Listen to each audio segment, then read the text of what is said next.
बंधुओं, ये जो रास की लीला है ना, रास पंचाध्यायी, ये साधारण लीला नहीं है, ये काम लीला नहीं है।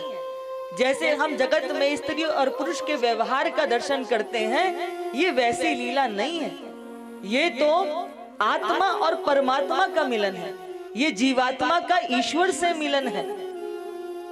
आप सोचो कि ये कैसी दिव्य लीला रही होगी।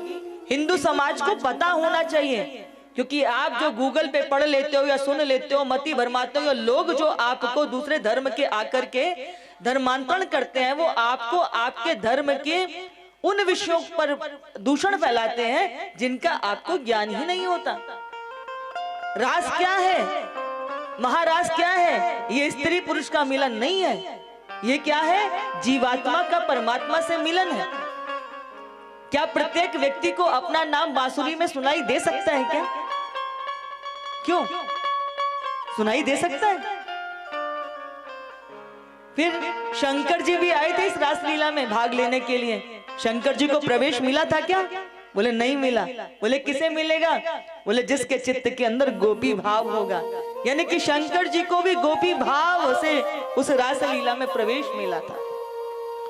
अच्छा, रास में कहीं ये लिखा हुआ है कि किसी भी गोपी के परिवार वाले उसको ढूंढने के लिए पीछे पीछे आए थे? हाँ, बहन बेटी यदि कहीं जाती हैं, लौट कर नहीं आते तो परिवार वाले चिंतित होते हैं, अभी तक आई नहीं, अभी तक आई नहीं।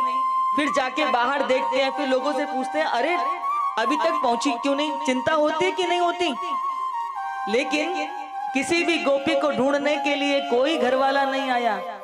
और ये रास की लीला 24 घंटे या 12 घंटे की रात वाला नहीं था, ये रास की लीला 6 महीने पर्यंत तक चली है। क्यों? क्योंकि देह से तो गोपियां घर में ही हैं, देह से तो गोपी, शरीर से तो गोपियां घर में ही हैं।